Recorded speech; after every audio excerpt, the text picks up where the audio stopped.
అందరికీ నమస్తే. రాజ్యసభకు ఇద్దరు అభ్యర్థులను కాంగ్రెస్ డిసైడ్ చేసింది. ఒకటి సింఘ్వి, అంటే అంతకుముందు కూడా ఆయనకి ఇచ్చారు, ఇక్కడ నుంచి తెలంగాణ కోటాలో ఇప్పుడు ఇచ్చిండ్రు. రెండో క్యాండిడేట్ వచ్చి వేం నరేందర్ రెడ్డి, సీఎం రేవంత్ రెడ్డికి అత్యంత సన్నిహితుడు.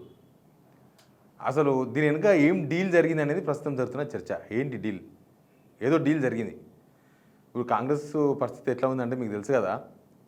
ఇప్పుడు రేవంత్ రెడ్డి అంటే ఇష్టం ఉన్నా లేకపోయినా విటమిన్ ఎం అవసరం. కాంగ్రెస్కు విటమిన్ ఎం బాగా బలహీనపడ్డది. ఎవరో డాక్టర్ చెప్పిండు, మీకు విటమిన్ ఎం కావాలి, ఆ విటమిన్ ఎం తెలంగాణలో దొరుకుతుందని చెప్పినట్టున్నారు. విటమిన్ ఎం అంటే అర్థమవుతుంది కదా అందరికీ. ఆ విటమిన్ ఎం సక్సెస్ అయిందనమాట. ఇక్కడ సిద్ధాంతాలు, నీతులు, పార్టీలు, వ్యవస్థలు ఏమీ లేవు, ఓన్లీ విటమిన్ ఎంఏ పనిచేస్తుందని ప్రూవ్ అయినట్టుగా చర్చలు జరుగుతున్నాయి. చాలామంది పార్టీలో సీనియర్ లీడర్లు, పార్టీ లాయలిస్టులు చాలామంది ప్రయత్నాలు చేసిండ్రు, కానీ ఎవరికి అవకాశం రాలేదు.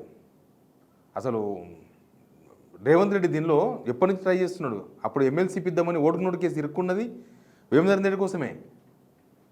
అప్పుడు ఓటు నోటు కేసు 2015లో ఈయనకి ఎమ్మెల్సీ చేయాలని ఎమ్మెల్యేలను కొనుగోలు చేయబోయి దొరికిండు కదా, అదంతా ఈయన కోసమే, వేమనరేందర్ రెడ్డి కోసమే జరిగింది ఇదంతా. సరే, అన్ని విషయాలు క్లియర్గా మాట్లాడదాం. అంతకన్నా ముందు సబ్స్క్రైబ్ చేయండి, షేర్ కూడా చేయండి. మీరు సబ్స్క్రైబ్ చేసుకుంటేనే చాలామందికి తెలుస్తుంది, చాలామందిని చైతన్యపరుద్దాం. వాళ్ళు కూడా నిజాలు తెలుసుకుంటే ఏం చేస్తారో తర్వాత విషయం. ఇక నిజానికి చాలామంది ప్రయత్నం చేసిండ్రు. వి హనుమంతరావు ప్రయత్నం చేసిండు, వంశీచంద్రెడ్డి ఏఐసిసి సెక్రటరీ అనుకుంటా, కలకుర్తి మాజీ ఎమ్మెల్యే, ఆయన లాయలిస్టు, ఆయన ప్రయత్నం చేసిండు. మధ్యాస్కి గౌడ్ మాజీ ఎంపీ, ఆయన కూడా ప్రయత్నాలు చేసిండు. జీవన్ రెడ్డి జగిత్యాల, ఆయన కోసం అని కొంతమంది మినిస్టర్లే రికమెండ్ చేసిండ్రు. జీవన్ రెడ్డి ఈ పార్టీ సీనియరు, లాయలిస్టు, ఆయన ఈ మధ్య కొద్దిగా ఇబ్బందులో ఫేస్ చేయాల్సి వచ్చింది. ఆయన రాజ్యసభకు పంపిస్తే కొద్దిగా ఆయనకు మంచి, అంటే ఆయనకు ఒక న్యాయం జరిగినట్టుంటుంది అని ఆయనను ప్రయత్నం చేశారు. ఇంకో మాజీ మంత్రి శివకుమార్ వాళ్ళ కొడుకు వినయ్, ఇట్లాంటి వాళ్ళ పేర్లు కూడా పరిశీలించారు. అన్నీ అయినాయి, కానీ ఫైనల్గా ఏమైంది? రేవంత్ రెడ్డి రైట్ హ్యాండ్, రేవంత్ రెడ్డి మనిషి వేమనరేందర్ రెడ్డికి వచ్చింది. సింఘ్వి వచ్చేసి హైకమాండ్ కోట.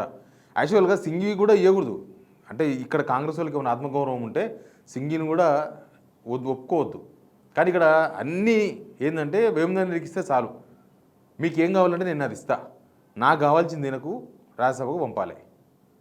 ఇక సింఘ్వి లేదు, గింఘ్వి లేదు. ఎందుకంటే సింఘ్వి అంతకుముందు ఎంపీ అయింది కదా మన ఎమ్మెల్యేల ఓట్లతో, ఇక్కడ ఎమ్మెల్యేల ఓట్లతోన అయిన తర్వాత రాష్ట్ర ప్రభుత్వం నుంచి తీసుకోవాల్సిన డబ్బుల కన్నా ఎక్కువ తీసుకున్నాడు ఆయన కేసులు వాదించినప్పుడు. ఈ గ్రూప్ 1 కేసు కానీ, లేకపోతే ఎమ్మెల్యేల కేసులు వాదించినప్పుడు, రకరకాల కేసులు సుప్రీంకోర్టులో, హైకోర్టులో వాదిస్తూనే ఉన్నాడు కదా.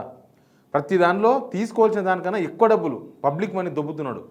వీళ్ళేదో మేము లీగల్ సలహా కోసం పోతున్నామంటే, ఆయన ముంబైలో ఉన్నా అంటే ముంబైకి పోయారు ఈ మధ్యకాలంలో వీళ్ళందరూ, రేవంత్ రెడ్డి వీళ్ళందరూ పోతే 2-3 గంటలు వెయిట్ చేయించినట్ట సింఘ్వి. అంటే వీళ్ళకి ఆత్మగౌరవం లేదు కదా. ఆత్మగౌరవం అనేది ఉంటే అట్లాంటి మనిషికి ఒప్పుకోవద్దు, ఎవరికన్నా ఇచ్చుకోగానే ఆయనకు మాత్రం ఇవ్వద్దని వీళ్ళు కొట్టాడాలి హైకమాండ్తో. కానీ అంత సీన్ వీళ్ళకి లేదు. రేవంత్ రెడ్డి ఏంటంటే నా మనిషికి వస్తే చాలు, మీకు ఏం కావాలో అది ఇస్తా కానీ నా మనిషికి రావాలి, అట్లా సింఘ్వికి ఇచ్చిండ్రు. ఇప్పుడు నిజంగా కూడా సింఘ్వి వల్ల తెలంగాణకి ఏం లాభం లేదు. తెలంగాణ ప్రజల మీద కదా కేసులు నడుస్తుంది. తెలంగాణ ప్రజల తరఫున కాకుండా ప్రభుత్వం తరఫున కొట్టాడుతుండ్రు సుప్రీంకోర్టులో. ఇప్పుడు గ్రూప్ వన్ కేసు, గ్రూప్ 1 అభ్యర్థులు అంటే జనం, ప్రభుత్వం తరఫున ఆయన వాదించి గ్రూప్ 1 అభ్యర్థులకు అగనిస్ట్గా వాదించాడు. తెలంగాణకు అగనిస్ట్గా వాదిస్తున్నాడు కేసులు ఆయన, తెలంగాణ ప్రజలకు అగనిస్ట్గా. ఆయన వల్ల కాంగ్రెస్ పార్టీకి లాభం లేదు, తెలంగాణకు లాభం లేదు. వేమనరేందర్ రెడ్డి వల్ల కూడా తెలంగాణకు లాభం లేదు, కాంగ్రెస్ కూడా ఏం లాభం లేదు. కాంగ్రెస్లో ఆయన పాత్ర ఏందని అందరూ ఇప్పుడు చర్చించుకుంటున్నారు. వేమనరేందర్ రెడ్డి తెలంగాణకు ఏం లాభం లేదు నిజంగా. కాంగ్రెస్ పార్టీకి ఏమైనా లాభమా? ఆయన కంట్రిబ్యూషన్ ఏంది కాంగ్రెస్ పార్టీ అధికారం రావడంలో కానీ, లేకపోతే ఓన్లీ రేవంత్ రెడ్డికి ఒక్కరికే లాభం. రేవంత్ రెడ్డికి ఒక్కరికే లాభం, ఎందుకంటే ఈయన పర్సనల్ విషయాలు మొత్తం ఆయన్ని డీల్ చేస్తూ ఉంటాడు. డీల్ అంటే అర్థమవుతుంది కదా, మొత్తం డీల్ అంటే డీల్, విటమిన్ ఎం డీల్ మొత్తం ఆయనే చూసుకుంటాడు. కాబట్టి ఆయనకి అంత తప్ప ఎవరికి దానివల్ల లాభం లేదు. ఇక హైకమాండ్ ఏంది విషయం అంటే సిద్ధాంతాలు, నీతులు, పార్టీ వ్యవస్థ అన్నీ పక్కన పెట్టి కేవలం మనీ మ్యాటర్కి మాత్రమే విలువ ఇచ్చినారు. వైఎస్ రాజశేఖర రెడ్డి ముఖ్యమంత్రి ఉన్నప్పుడు ఆయన తెలుసు కదా, అప్పుడు అధికారం తీసుకొచ్చిన వైఎస్ రాజశేఖర రెడ్డి ఆయన సన్నిహితుడు కేవీపీకి రాజ్యసభ ఇప్పించుకోవడానికి 5 ఏళ్ళు పట్టింది. కానీ రేవంత్ రెడ్డికి 2 ఏళ్ళే సరిపోయి 2 ఏళ్ళకి వచ్చేసింది ఆయన సన్నిహితునికి. ఎట్లా అంటే అప్పుడు హైకమాండ్ చాలా బలంగా ఉండే, విటమిన్ ఎం అనేది పెద్దగా ఇంపార్టెన్స్ కాకుండే వాళ్ళకు. కానీ ఇప్పుడు విటమిన్ ఎం లేకపోతే చచ్చిపోతారు వాళ్ళు. హైకమాండ్ బతుకుతున్నది vitamin M, Telangana vitamin M. ఇంకా ఇక్కడి నుంచి విటమిన్ ఎం ఎవరిస్తున్నారో అర్థమైంది కదా మీకు. కాబట్టి వాళ్ళ మాట నడిచిపోతుంది. ఇంకా ఏకగ్రీవం వాళ్ళిద్దరు రాజ్యసభ ఏమున్నది. ఇప్పుడు ఇంకొకటి చెప్పాలి మీకు, బీఆర్ఎస్ పోటీ చేస్తలేదు. బీఆర్ఎస్ ఎందుకు పోటీ చేస్తలేదంటే యాక్చువల్గా ఎమ్మెల్యేల ఓట్లు ఇవి, జనం వేసే ఓట్లు కావు, ఎమ్మెల్యేలు ఓట్లు వేయాలి. మొత్తం ఒకవేళ ఇప్పుడు రెండు సీట్లు ఖాళీగా ఉన్నాయి, 2 సీట్స్ ఖాళీగా ఉన్నాయి. ముగ్గురు ఒకవేళ బీఆర్ఎస్ కనుక ఇద్దరు డిసైడ్ చేసింది కాంగ్రెస్ కాబట్టి బీఆర్ఎస్ కనుక ఒకటి పెడితేనే ఎలక్షన్, లేకపోతే ఏకగ్రీవం అయిపోతుంది. అప్పుడు ఏమవుతుందంటే బీజేపీ మినిమం 10 మంది ఎమ్మెల్యేల సంతకం చేయాలి, ప్రపోజల్ చేయాలి అభ్యర్థిని. బీజేపీకి ఆ బలం లేదు కాబట్టి వీళ్ళు అభ్యర్థిని పెట్టలేదు. ప్లస్ ఓటింగ్లో కూడా పార్టిసిపేట్ చేయరు. మొత్తం 119 మంది ఎమ్మెల్యేలలో వీళ్ళు 8 మంది తీసేస్తే 111 మంది ఎమ్మెల్యేలు మిగులుతారు. 111 డివైడెడ్ బై 3 కొడితే దగ్గర 37 మంది ఎమ్మెల్యేలు ఓట్లు వేస్తే ఒక రాజ్యసభ గెలుస్తారు. ఒకవేళ ఎలక్షన్ జరిగితే, ఒకవేళ బీఆర్ఎస్ క్యాండిడేట్ పెడితే. కానీ బీఆర్ఎస్కున్న బలం ఎంత ఇప్పుడు 27 ప్లస్ గూడెంపల్లి ఒకటి 28 అంతే. మిగతా 9 మంది అటే ఉన్నారు కదా. ఎంఐఎం ఇక్కడ ఇంపార్టెంట్. ఎంఐఎం కనుక ఒకవేళ బీఆర్ఎస్ ముస్లిం అభ్యర్థిని పెట్టినా ఎంఐఎం రాదు. ఎందుకంటే వీళ్ళకు రాహుల్ గాంధీ తిట్టినా, ఇక వీళ్ళని ఎంత చేసినా వీళ్ళకి అధికారం ఇంపార్టెంట్. వాళ్ళు ఎట్టా సొంతంగా అధికారం రారు, అధికార పార్టీ నీడనే ఉండాలి. అట్టదినే బతకగలరు వాళ్ళు, లేకపోతే బతకలేరు ఎంఐఎం. కాబట్టి వాళ్ళు ఇప్పుడున్న సిచ్యువేషన్లో బీఆర్ఎస్ సపోర్ట్ చేయరు. అనవసరంగా ఇప్పుడు 37 మంది ఎమ్మెల్యేలు వీళ్ళకి జత గారు, 27 ప్లస్ 28 మంది ఎమ్మెల్యేలే ఉంటారు. ఎట్లా ఓడిపోతాం తెలిసి కూడా ఎందుకు పోటీ చేయాలనే ఉద్దేశం బహుశా బీఆర్ఎస్కి ఉండొచ్చు. ఇంకోటి ఏంటంటే ఇది ఇప్పటిదాకా సర్పంచ్ ఎలక్షన్స్లో, ఎంపీటీసీ మున్సిపల్ ఎలక్షన్స్లో రావాల్సిన దానికన్నా కాంగ్రెస్ ఫెయిల్యూర్ను వాళ్ళు ప్రదర్శించగలిగింది. జనాల్లో ఉన్న వ్యతిరేకతను చూపించగలిగింది. మంచి రిజల్ట్ వచ్చింది బీఆర్ఎస్కి సర్పంచ్ ఎలక్షన్స్లో కానీ మున్సిపల్ ఎలక్షన్స్లో కూడా మంచి రిజల్ట్ వచ్చింది. కొద్ది ఆ జోష్ ఉంది బీఆర్ఎస్లో. అనవసరంగా ఇది జనం ఓట్లేసే ఓట్లు కావు.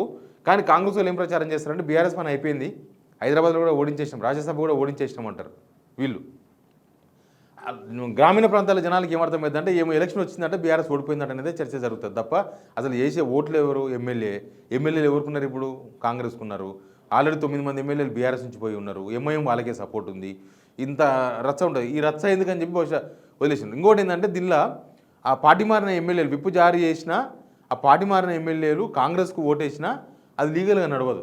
అది ఓపెన్ ఓట్ చూపించేస్తారు, అది లీగల్గా చెల్లదు. వాళ్ళను ఆ పాయింట్లో వీళ్ళు పార్టీ మారినని చెప్పి చెప్పడానికి రాదు, ఆ పాయింట్ పనికిరాదు. ఓన్లీ ప్రచారం చేయడానికి మనకు వస్తుంది. వీళ్ళు పార్టీ మారినారు చూసినరా కాంగ్రెస్ ఓటేసినని చెప్పుకోనికి వస్తుంది. ఆల్రెడీ జనాలకు అందరికీ తెలుసు పార్టీ మారిన సంగతి కాబట్టి కొత్తగా మళ్ళీ అది ప్రచారం చేయాలని అవసరం లేదు. కాబట్టి వాళ్ళు ఈ ప్రమాదం నుంచి బీఆర్ఎస్ బయటనే ఉండాలి, ఈ ప్రమాదంలో పడొద్దు అనేది వాళ్ళు బహుశా డిసిషన్ తీసుకున్నట్టున్నారు. కానీ మొత్తానికైతే కాంగ్రెస్ వ్యవహారం మొత్తం కూడా ఓన్లీ విటమిన్ ఎం, డబ్బులు ఉంటే ఏదైనా నడుస్తుంది ప్రస్తుతం. వాళ్ళకి కావాల్సింది డబ్బులే రాహుల్ గాంధీకి. అంతేగాని తెలంగాణ ప్రజలు తెలంగాణ మంచి తెలంగాణ అసలు వాళ్ళ పార్టీనే వదిలిపడేసింది. ఇంకా తెలంగాణ ఉంటుంది, పార్టీ ఉంటుంది, పోతే పోతుంది. మాకు ఇప్పుడు కావాలి, టానిక్ కావాలి, ఆ టానిక్ తెలంగాణ టానిక్ కావాలని డిసైడ్ అయిపోయినారు వాళ్ళు. కాబట్టి ఆ టానిక్ కోసమే చేసింది. మొత్తానికైతే కాంగ్రెస్లో అందరిలో జరుగుతున్న చర్చ చాలామంది ఉన్నారు, మహిళలు కూడా ఉన్నారు కదా. నేరెళ్ళ శారద పనిచేసినారు, తర్వాత అంతకుముందు మహిళా కాంగ్రెస్ ప్రెసిడెంట్ పనిచేసిన సునీతారావు ఉన్నారు. ఇంకోటి ఏంటంటే వీళ్ళిద్దరు ఓసీలే. కాంగ్రెస్ వాళ్ళు పొద్దుగా లేస్తే బీసీ మంత్రం చెప్పిస్తారు, ఒక బీసీ కూడా ఇలా 2 సీట్లు ఉంటాయి. ఇద్దరు ఓసీలే, సింఘీ ఓసీయే, ఈయన ఓసీయే. ఇంకేమున్నది? కాంగ్రెస్ వాళ్ళు అసలు బండారం ఇదే. తెలంగాణ గమనించాల్సిన అవసరం ఉంది. లేకపోతే బీసీలకి ఇవ్వాలనుకుంటే వి హనుమంతరావు ఉన్నాడు, లేకపోతే నిరల శారద గౌడే, ముదిరాజ్ ఆమె సునీతారావు ముదిరాజు బీసీలు. ఎస్సీలకి ఇవ్వాలంటే ఎస్సీలు కూడా చాలామంది ఉన్నారు. మాదిగలకు ఎప్పటి నుంచో అన్యాయం జరుగుతుంది కాంగ్రెస్లో, వాళ్ళు ఉన్నారు. లంబాడీలకు మంత్రి పదవి ఇవ్వలే, కనీసం వాళ్ళకి ఎవరికైనా బిల్లయ్య నాయక్ లాంటి వాళ్ళకి ఇస్తారేమో, పార్టీ లాయలిస్ట్ అనుకుంటే వాళ్ళకు రాలే. ఏం లేదు దీనిలో, సిద్ధాంతాలు లేవు, పంగనామాలు లేవు, అన్ని పంగనామాలే. ఎనీవే విటమిన్ ఎం బాగా గుర్తుపెట్టుకోండి. తెలంగాణ మీద బతుకుతుంది కాంగ్రెస్. Please subscribe.